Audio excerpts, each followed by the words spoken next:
The Science Fiction and Fantasy Writers Association is proud to present the 2023 Nebula Award Finalists announcement.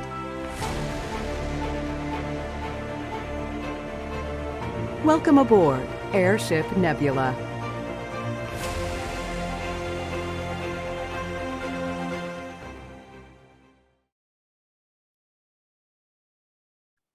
Welcome to the 2023 Nebula Award Finalist announcements. I'm Jeffe Kennedy, President of the Science Fiction and Fantasy Writers Association. I'm broadcasting to you today from Santa Fe, New Mexico. I recognize my own presence today on the ancestral and unceded traditional territories of the Tewa people, lands known as Oga Poge Awinge, meaning white shell water place. This is the original Tewa name for Santa Fe. New Mexico contains almost 24 Pueblo, Apache, and Navajo communities. Their governance, cultures, languages, and religions have been systematically attacked over centuries of settler colonial erasure. Please consider what you can personally do to acknowledge the realities of Native peoples where you live. In Santa Fe, consider supporting Tewa Women United, an organization formed specifically to end violence against Native women and girls and to promote peace in New Mexico. The Airship Nebula has been on a journey through the cosmos, on a kind of space trek, if you will, a magical, fantastical quest for years now. And while we've all enjoyed each other's company, definitely starting to feel like the hole is closing in. I think we could all use a little fresh air before continuing on our journey, don't you? Airship Nebula, Control, do you copy? Control here, over. I would like you to begin scanning for habitable, friendly worlds or dimensions where we could set down for a little R&R. I was gonna go on a break. I wanted to see what new fiction is down in the library. Over. What if I told you about all of the great new fiction while you did the scan?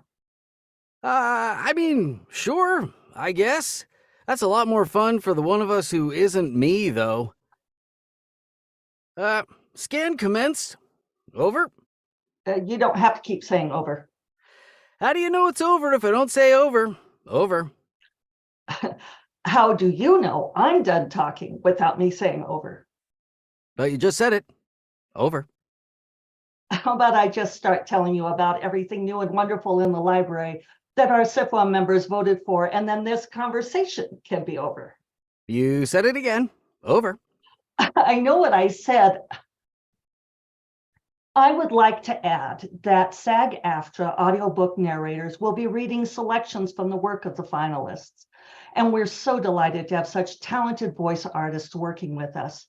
We thank them for their time and care in bringing these words to life. And now for our first category, the Nebula Award finalists for short story.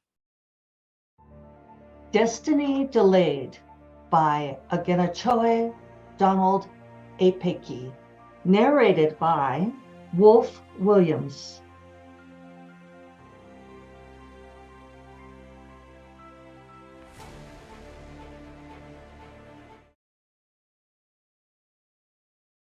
Eight months later, Makoro walked into the AUB head office and was led to the Department of Soul Measurement and Extraction. He had an appointment. It was the appointed time for him, for Nirahovuo. He had a debt to pay, or not pay, rather. Some debts you paid by not paying. He had dined with the devil. And it didn't matter how long the spoon was. Silver bullets kill werewolves, it is said. But Nigerian devils ate silver and chewed their way up the spoon to your fingertips, then down your hands till they licked the brains off their fingertips. He looked at his Audemars. It was such an expensive timepiece. But despite the costliness, glowing jewels on it, his time was up. and he couldn't buy more. It was 11 a.m., fittingly, the 11th hour. Give Me English by I. Jiang. Narrated by Emily Wu Zeller.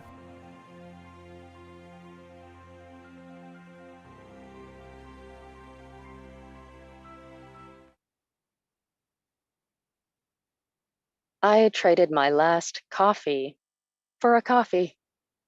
How ironic. My finger jabbed at the ordering machine. The Lang base implanted in my brain popped up in front of my eyes, and I watched as the word disappeared. A heavy breath escaped my lips. I would have to trade my T's next. The Lang base total changed from 287 to 286 words. I blinked twice to close it. There was one fewer word I could use to communicate with others, or to pay for necessities and rent. The word was like a familiar stranger. My Lang base blurred it from my mind now that I had used the last one as payment. I could trade for it again with my duplicate haves and yous, but having wasn't a necessity. No longer could I use it when speaking, writing, or processing it when others said or wrote it. Rabbit Test by Samantha Mills. Narrated by Stephanie Willing.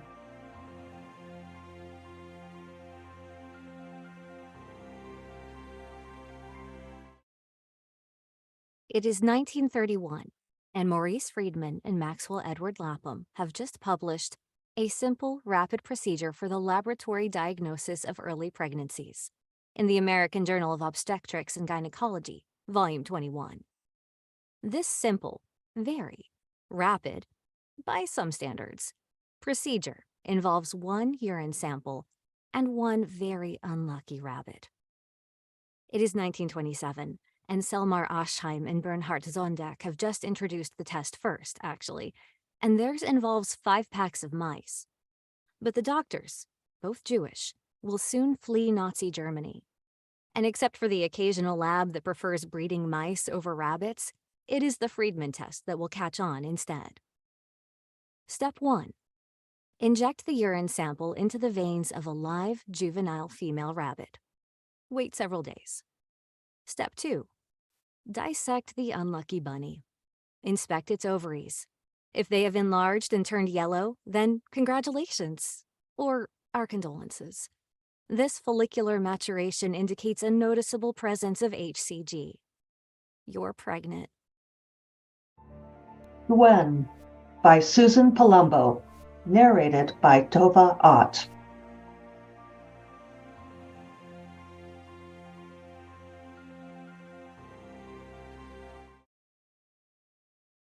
This time in the cemetery, Tonti didn't say anything because even she was bawling like a cow with everybody else. Mama was the loudest.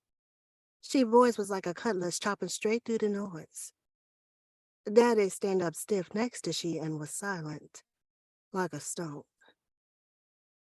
I know why nobody tell Mama to hold up sheself this time. It was because it was me dead in the casket in the bottom of the hole. It was my funeral. Except I wasn't in the box. Dick Pig by Ian Manishwar. Narrated by Vikas Adam.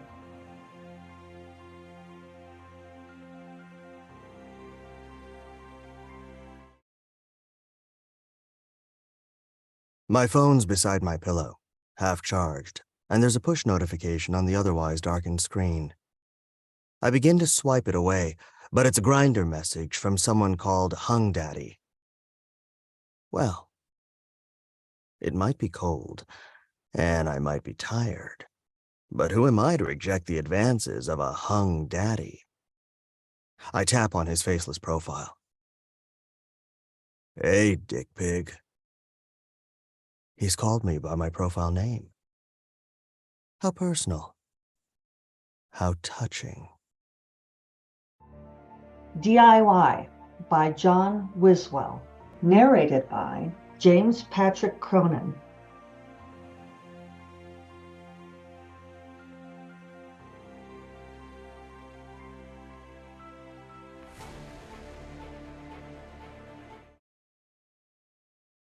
I asked, how do we kill a drought? Noah sat back, smug on his bed.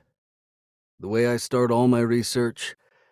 Noah went to one of the big forums, I won't name it, but one of the neckbeards in your life probably frequent. He used my VPN and created a new account. He typed up a post with the subject line, "Why can't they just drink ocean water?" His post was trash. He thought every existing pipe system could take the same volume of water. He wanted to disperse water using aquamancy that literally everybody knows how to do. His post called the government and wizard industry lazy for not thinking of using oceans as water supplies. I read it between my fingers. It's saltwater, Noah. You'd die of dehydration drinking it. He posted it anyway. 32 minutes later, Ahmad locked his thread. In those 32 minutes, he got over 600 comments correcting every angle of his bad assumptions, more commentators than you'd think linked to external articles. We were barraged with a starting point to our research.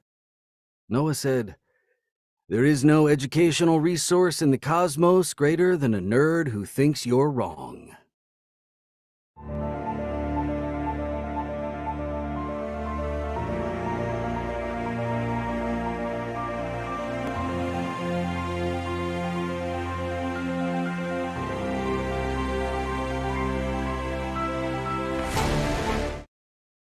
Congratulations to all of our short story finalists.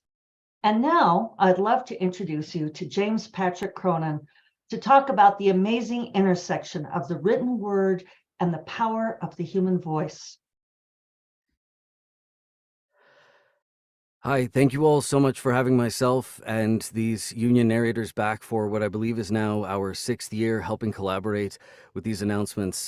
This started with myself and Mary Robinette Kowal in a ballroom in Pittsburgh, grew to a live event in Los Angeles, and eventually became a digital event due to COVID, and has remained a digital event because it allows the best parts of technology to connect us wherever we are in the world.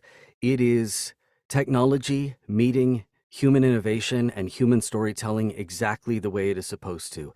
And this year, more than ever, I think it is important to celebrate and understand how beautiful it is that you, as writers of the written word, share your stories with us, those storytellers gifted at bringing those words to life in a unique and uniquely human way. While we look forward to a future of technology bringing us together, let us remember and celebrate that there are ways that it can divide us, and always put our relationships, our connection, and our love for the human word, the human storytelling, and the human feelings first and foremost. Thank you all so much for having us. It is a pleasure to be here as always. Thank you, James.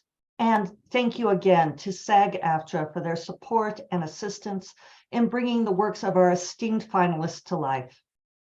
And now, the Nebula Award finalists for game writing. Elden Ring by George R.R. Martin and Hidetaka Miyazaki.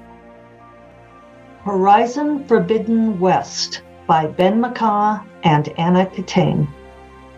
Journeys Through the Radiant Citadel by Ajit George, F. Wesley Schneider, Justice Ramin Arman, Dominique Dickey, Bashir Gauss, Alistair Guzman, D. Fox Harrell, T.K. Johnson, Felice Sui Kwan, Serena Marie, Mimi Mondal, Mario Ortegon, Miyuki Jane Pinkard, Ham Kunzlin, Aaron Roberts, Stephanie Yoon, and Terry H. Romero.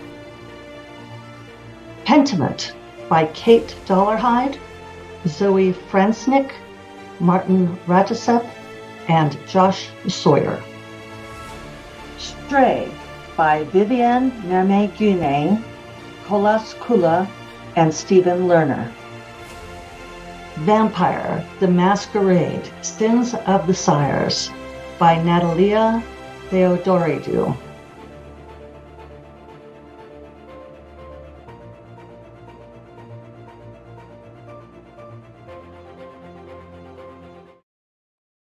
Congratulations to all of our game writing finalists. Attention! Our scans picked up a world we could potentially dock at. Over. Wonderful. Yeah, it's mostly ice, I think. There's ice mountains, and then there's ice plateaus. And there are beaches that used to have liquid water, but those are now also just ice. And the beach sand is also tiny ice cubes. Over. You know what? Let's keep looking. Meanwhile, our next category, the Nebula Award for Novelette. If you find yourself speaking to God, address God with the informal you, by John Chu. Narrated by Vikas Adam.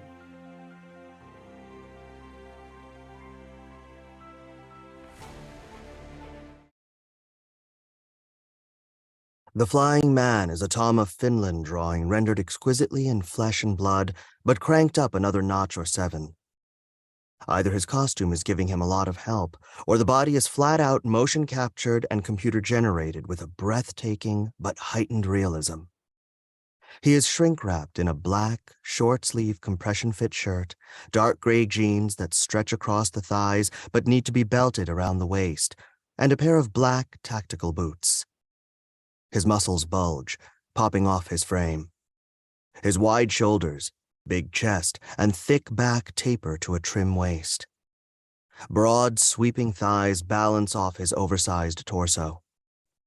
The effect is a body that's both exaggerated and aesthetically perfect. He looks like he can snap the cables with a flick of his fingers. Instead, he weaves in and out of them with grace.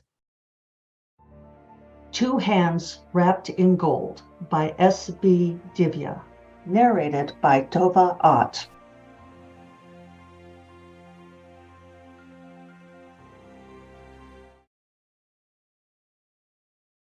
My parents taught me to lie as soon as I could speak. Before I knew the meaning of the words, before I understood heat or fire, and long before I felt the pain of singed flesh, I learned to tell strangers that I burned myself by grasping a hot iron pot. Once a day, my mother would pour water over my bare hands, then bandage each one down to the wrist, first with cloth of gold, then plain muslin. She had a technique for winding them in a way that left each finger separate, but fully covered. And at no point would her skin come into contact with mine. When I was old enough, she taught me how to wrap them myself.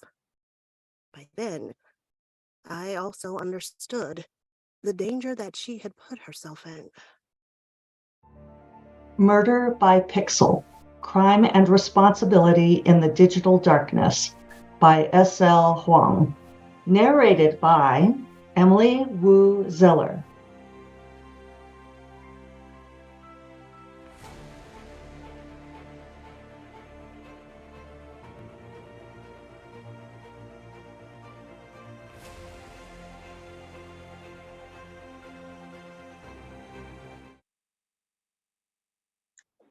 From the first time I visited Mariah Lee Cassidy in prison, she radiated defiance. The poisonous orange of her prison jumpsuit might have been the decision of the state, but everything else about the 29-year-old, from her aggressively spiked hair to the rakish tilt of her chin, seemed calculated to scorn others. I was the first and only journalist she had agreed to see. "I hear you're talking to the cops," she said, when she flopped down across from me at the table in the visitors' room. Here in minimum security, they had no need for phone calls through glass. "I'm talking to the FBI, actually," I said. "They think you're Sylvie." Lee Cassidy didn't try to feign ignorance. Instead, she smirked, ran a finger up the xylophone of piercings in her left ear, then leaned back in the dusty plastic chair, stretching her legs out under the table and taking up space. A Dream of Electric Mothers by Walla Talabi. Narrated by Wolf Williams.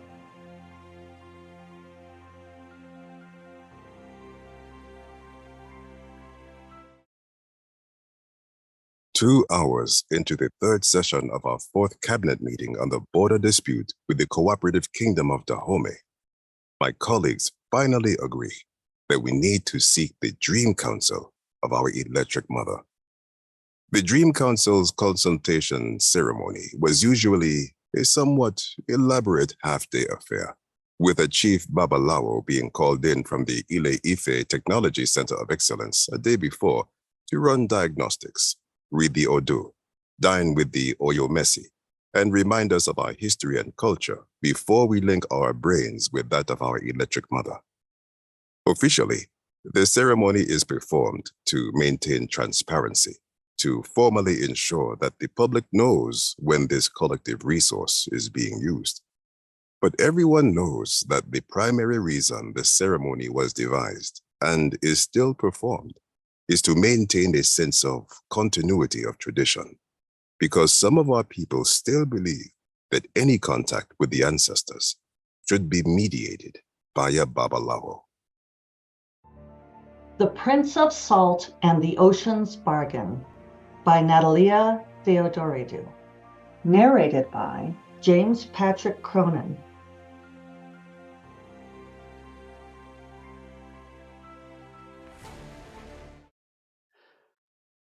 There's a story that sounds completely fantastic and yet is true.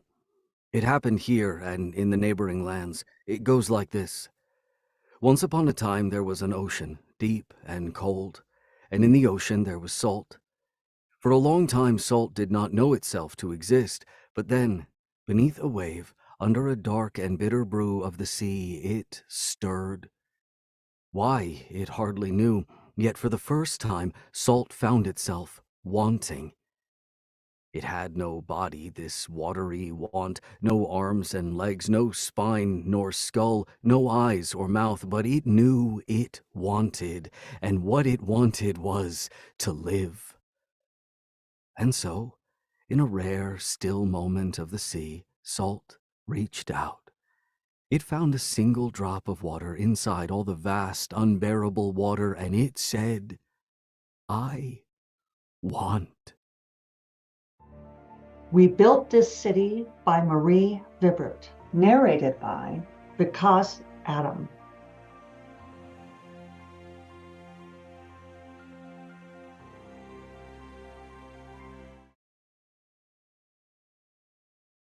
Every sunset, Julia climbs the city her mother built. It feels enormous on the outside. Inside, it's cramped, a human anthill. It didn't used to be, but Julia doesn't remember what it felt like when there was room enough for everyone. In the locker room, Raphael's elbow scissors into her personal space as Julia zips her coveralls. Her helmet and face shield are grimy. The padding smells of a mixture of her sweat and the false sweetness of institutional cleaner. The breather elastic is way too close. She's already tied knots on each side. Raphael stays too close, his chin tucked down. They're talking about cuts. Big ones.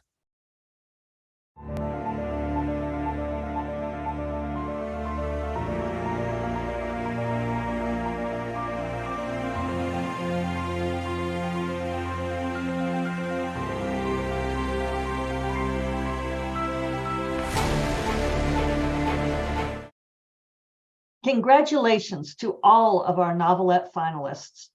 Let's move on to the Ray Bradbury Nebula Award for Outstanding Dramatic Presentation. Andor, One Way Out by Bo Willimon. Everything, Everywhere, All at Once by Dan Kwan and Daniel Scheinert. Nope by Jordan Peele.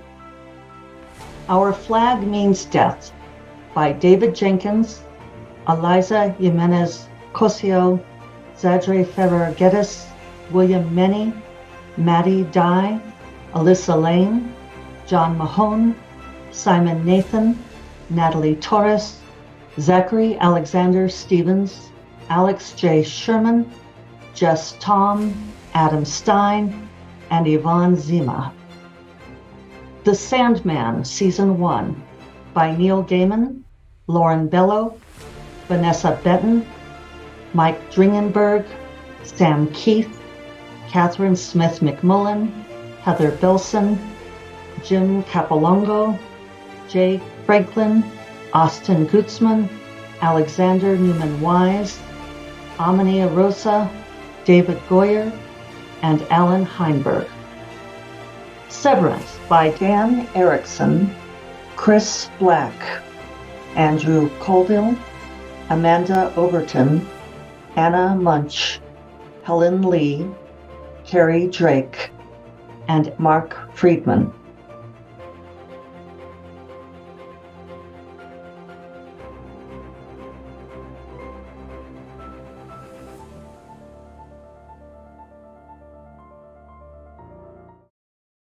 Congratulations to all of our outstanding dramatic presentation finalists. And now, here are the finalists for Nebula Award for Novella. A Prayer for the Crown Shy by Becky Chambers. Narrated by Wolf Williams.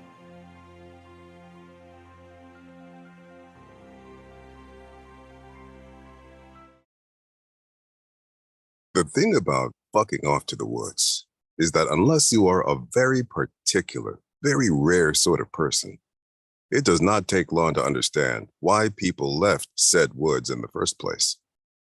Houses were invented for excellent reasons, as were shoes, plumbing, pillows, heaters, washing machines, paint, lamps, soap, refrigeration, and all the other countless trappings humans struggle to imagine life without. It had been important, vitally important, for sibling Dex to see their world as it was without such constructs, to understand on a visceral level that there was infinitely more to life than what happened between walls, that every person was indeed just an animal in clothing, subject to the laws of nature and the whims of chance like everything else that had ever lived and died in the universe. But the moment they pedaled their wagon out of the wilderness and onto the highway, Dex felt the indescribable relief of switching back to the flip side of that equation, the side in which humans had made existence as comfortable as technology would sustainably allow. Bishop's Opening by R.S.A. Garcia. Narrated by Tova Ott.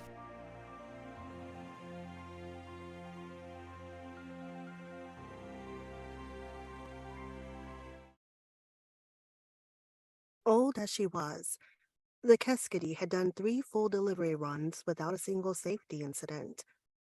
So, naturally, with the crew relaxed after a 4th successful delivery and launch, and 8 cycles after Reese slingshotted the starship around Tavaco and head back to the Roost, and their next job, their luck ran out. Sebastian was in the middle of his daily workout when the shrill bark of the fire alarm brought him to a halt. "Where's that coming from?" he shouted as he hurried to unbuckle himself from the treadmill's harness with sweaty hands. Officially, he was the newest crew member, 2 years into a 3-year contract and designated as a cargo handler. The alarm meant that the other duties as assigned, part of his contract, was about to kick in. "Ventilation shafts 10 and 11, Reese replied in his ear. Sebastian was shoving his feet into his mag boots when the pilot added, "Origin point, oxygen unit 4. I Never Liked You Anyway by Jordan Corella. Narrated by Emily Wu Zeller.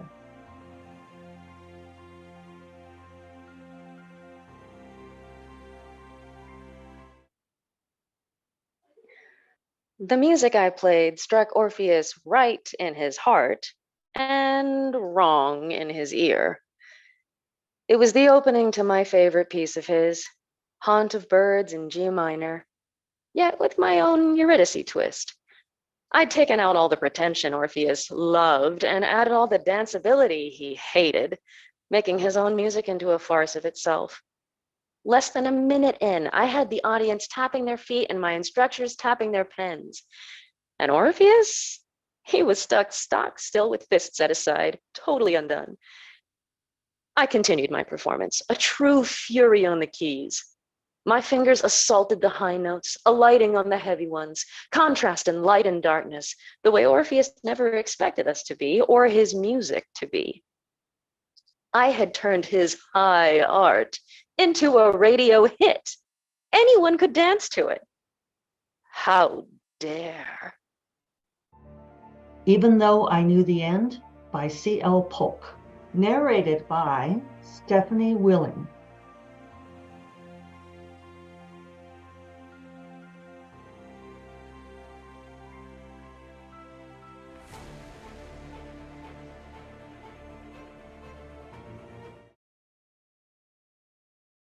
Two men had come around the corner.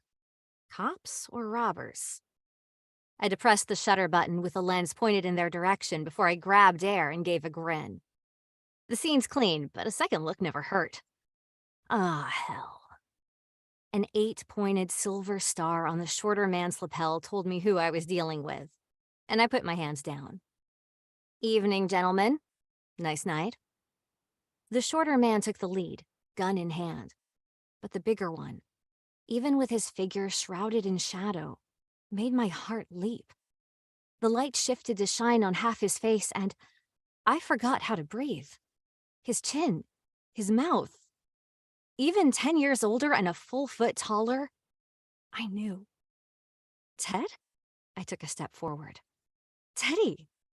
Helen, you shouldn't be here. Helen Brandt? The shorter one's voice rang with delighted scandal.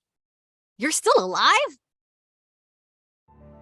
High Times in the Low Parliament by Kelly Robson.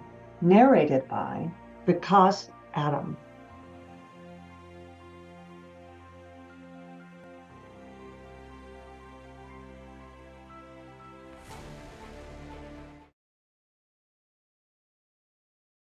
Why don't you talk more?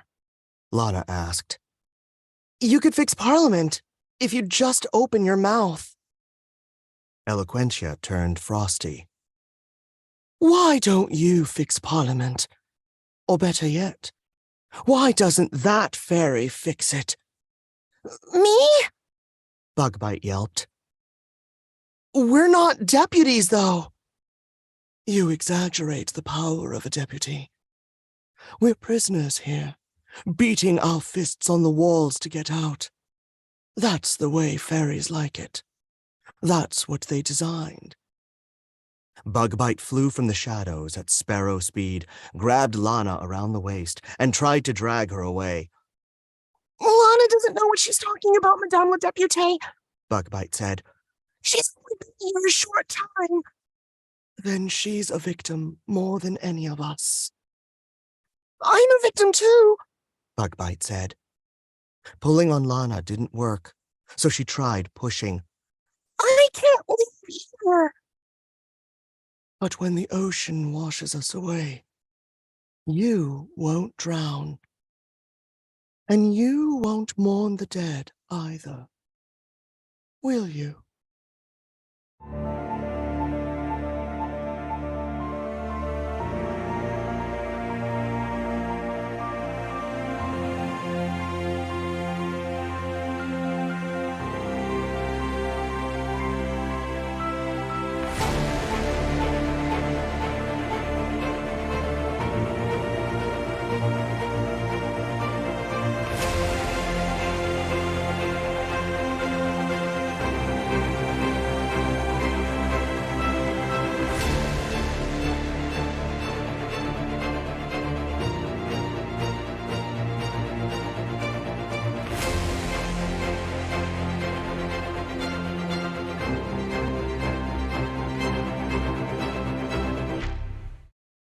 Congratulations to all of the novella finalists.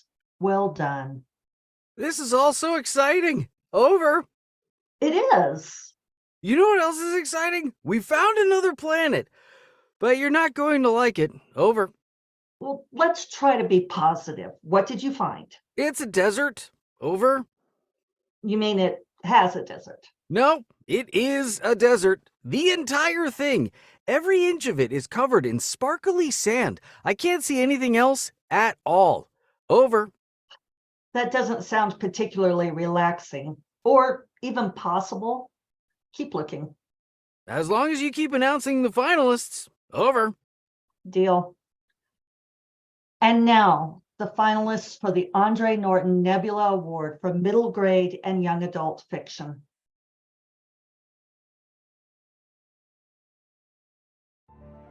Ruby Finley versus the Interstellar Invasion by K. Tempest Bradford.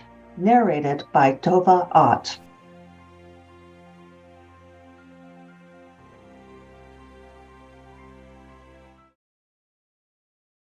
They told us we had to stay inside for safety, and my mom is mad, Mason was saying. She says it's a government plot to get into our business. Your mom thinks everything's a government plot, Brandon said.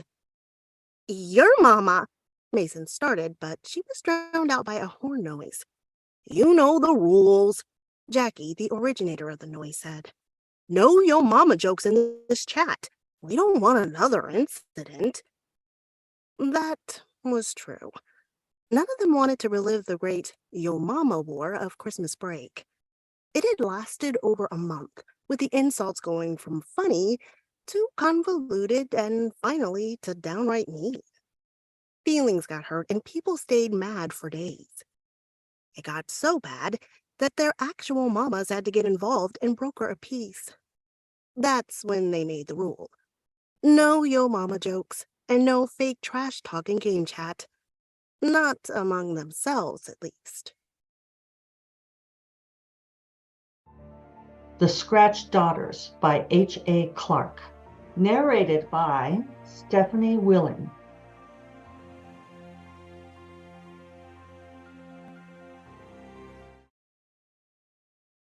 It was hot for December. Hotter than Halloween had been. But I guess that's the Midwest for you. Saturday at nautical twilight, the sky fell around us in a fog. We wore street clothes under kitschy little jackets that read Scape Gracers, each a different color. Bruisey lilac for Jing, baby blue for Yates, gunmetal for Daisy, and red 40 for me, to match the marble-sized witch organs that lived in our throats and processed our powers. Their throats, that is. It would be cute if I had my soul, too. Anyway, dragging boys behind the bowling alley was easy as shit. Daisy had him by his elbows. She blew a bubblegum bubble so huge it masked her as she lugged him down the alley side, around the corner to the back lot, then backwards up the abandoned school bus steps. Her bubble popped as she reached the top stair. It smelled like fake apples.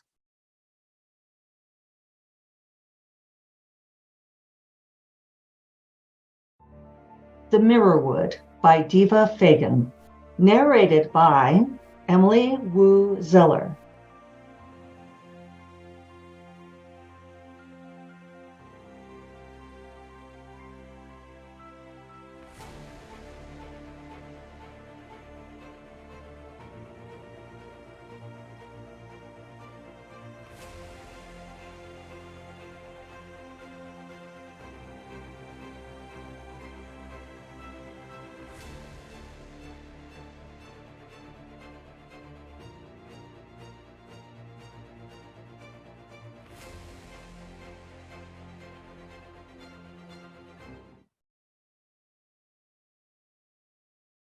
I was wearing my sister Gavott's face on the night the Blight Hunters came to our cottage. All 8 of us were crowded around the table, waging a fierce poetry battle to decide who would get the last slice of Daz gooseberry pie. Indigo was arguing passionately that savage really did rhyme with cabbage, which was probably why none of us noticed the threat except Sonnet, who didn't care for gooseberries. There's someone coming down the lane. Sonnet rose from the table and went to peer through the diamond pane window beside the door. A spark of worry nibbled at me. Hardly anyone came all the way out to our farm. We were too close to the Mirrorwood. Our cozy cottage, a bit ramshackle with the extra rooms tacked on over the years to handle 3 sets of twins, lay on the farthest edge of town. If you stood in just the right spot, you could see the enormous wall of thorns bristling along the northern hills.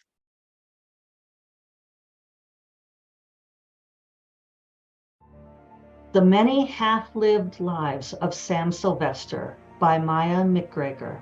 Narrated by Vikas Adam.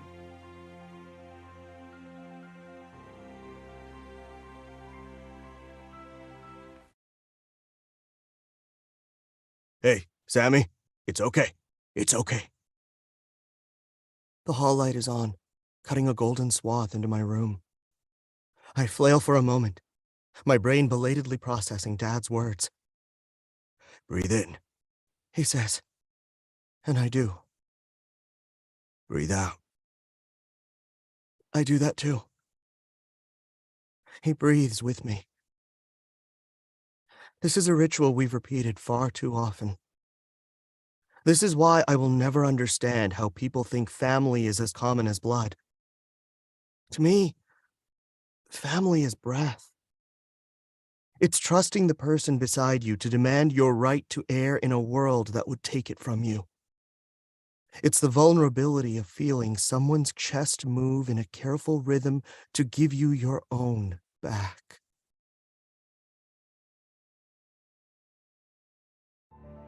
Every Bird a Prince by Jen Reese. Narrated by Stephanie Willing.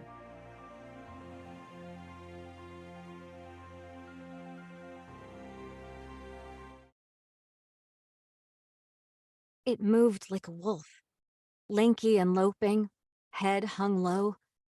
Except it wasn't a wolf, not in any real way. Instead of fur, its hide was covered in slick spikes of ice. Its legs had too many joints, and its neck swiveled and twisted, sinuous as a snake. Frostfang. Aaron breathed the word more than spoke it. What? What do you see? Alex asked. There's something there, but it's just a shimmer. Like someone drew an animal, then erased it. Frostfang! Erin said again, her voice barely audible. The creature's head twisted in her direction, as if drawn to her voice. Chill rolled off its body like a thick fog. Erin's mind emptied of all thoughts, except one. I am no champion.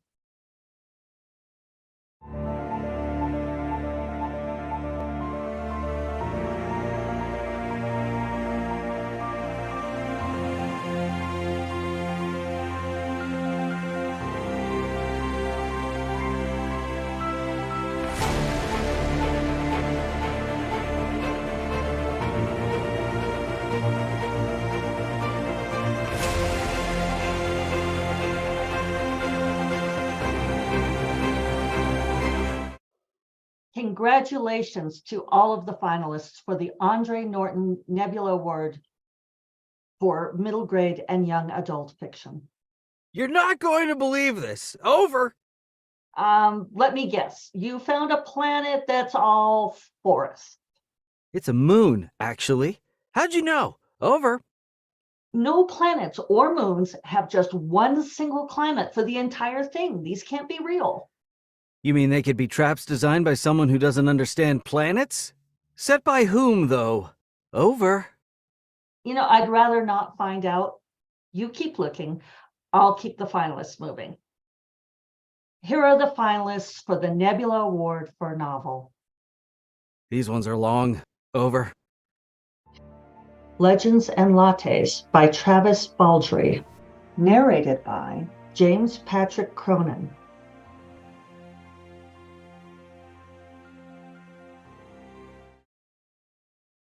As Viv made her mark on the deed and pocketed the keys, Ansem scooped the platinum into his purse, looking relieved the deal was complete. So, I didn't figure you to be interested in livery work, he ventured. It was common knowledge that horses didn't like orcs much. I'm not. I'm opening a coffee shop. Ansem looked nonplussed. But why would you buy a horse stable for that?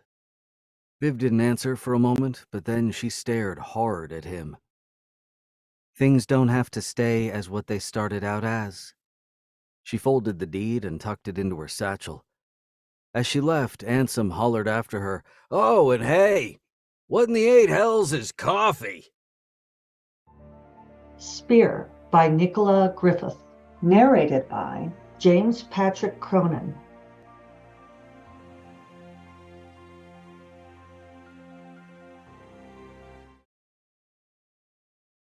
In the wild waste, a girl growing. A girl at home in the wild, in the leafless thicket of thin gray saplings with moss growing green on one side. In this thicket, the moss side does not face north, but curves in a circle with its back to the world, and at its center, where the branches grow most tangled and forbidding, is a hill. In the face of that hill, always hidden from the world, is the dark mouth of the cave where the girl lives with her mother. As far as the girl can tell, none on two legs but herself and her mother has ever trod here. Her mother will creep from the cave only as far as the gardens at the edge of the thicket, and then only in summer. But the girl is at home and all the while. Nettle and Bone by T. Kingfisher. Narrated by Emily Wu Zeller.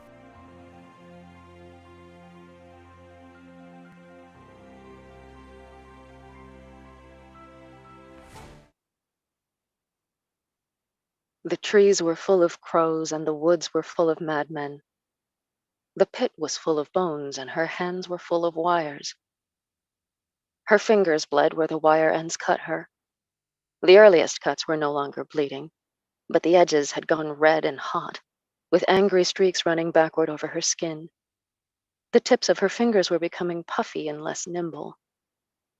Mara was aware that this was not a good thing, but the odds of living long enough for infection to kill her were so small that she could not feel much concern. She picked up a bone, a long, thin one, from the legs, and wrapped the ends with wire. It fit alongside another bone, not from the same animal, but close enough. And she bound them together and fit them into the framework she was creating. Babel by R.F. Kuang. Narrated by Vikas Adam.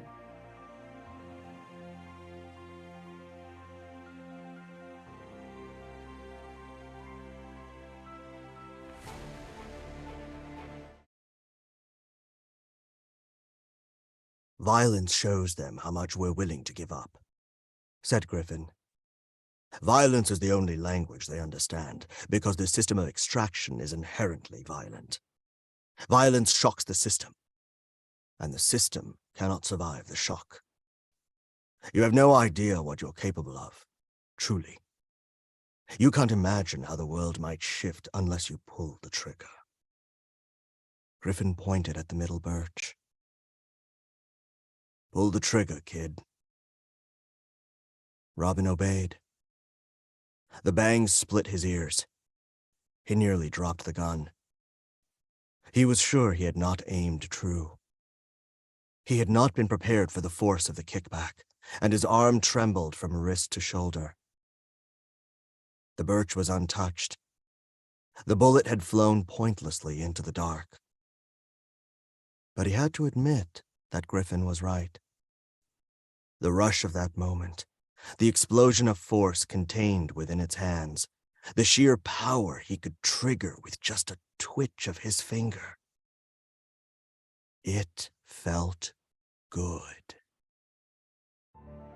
Nona the Ninth by Tamsin Muir.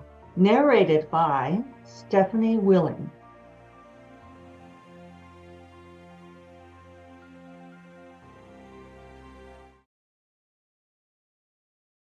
Late in the year of nobody she really thought about that much in particular, the person who looked after her pushed the button on the recorder and said, "Start." She squeezed her eyes shut and began in a practiced hurry. "The painted face is on top of me. I'm in the safe water. I'm lying down, I think. Something's pushing at me. The water goes over my head and it's in my mouth. It goes up my nose. Does it hurt? No. How do you feel? I like it. I like the water. I like her hands. Her hands? They're the things around me. Maybe they're my hands. The pencil scratched loudly on the paper. How about the face? It's the picture face. The sketch they'd made for her. The one locked in the secret drawer where they put all the really interesting things, like cigarettes and the fake identification cards and all the money they said wasn't legal tender and couldn't be used. The Mountain in the Sea by Ray Naylor. Narrated by Emily Wu Zeller.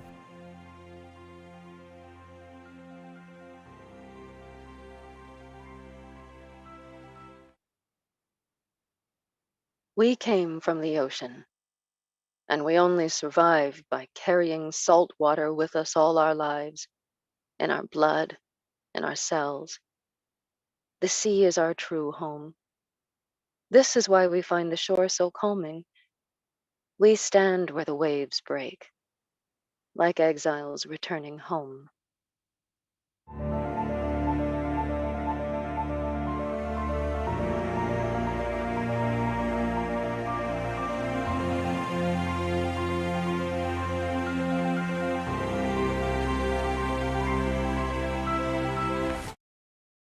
Congratulations to all of the finalists in the novel category.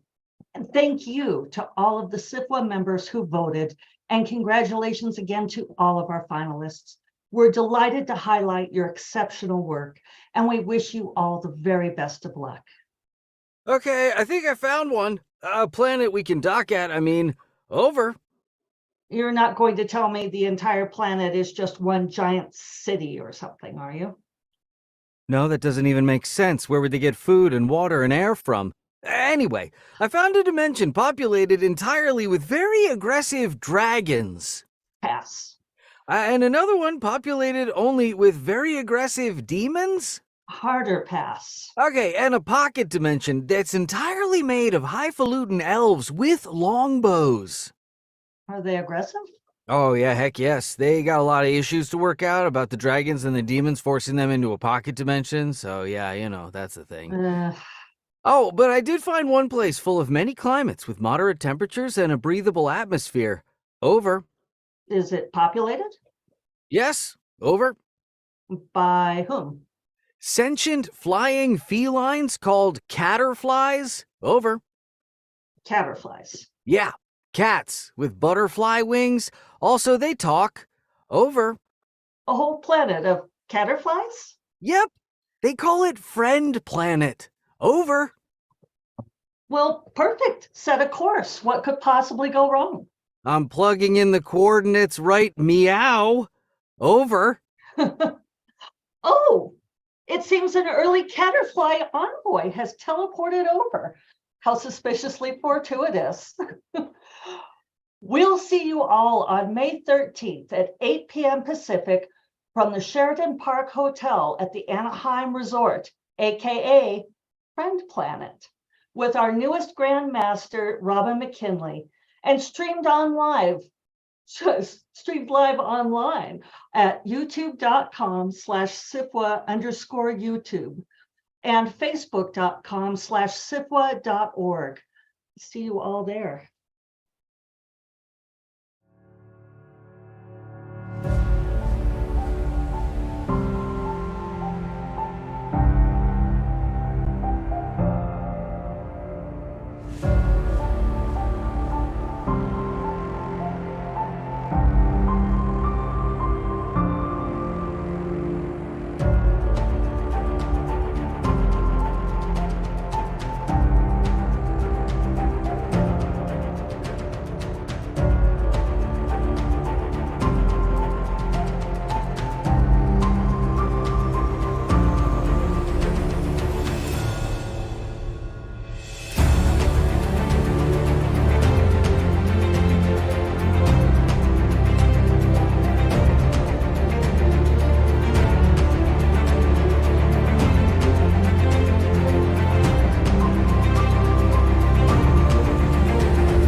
Over.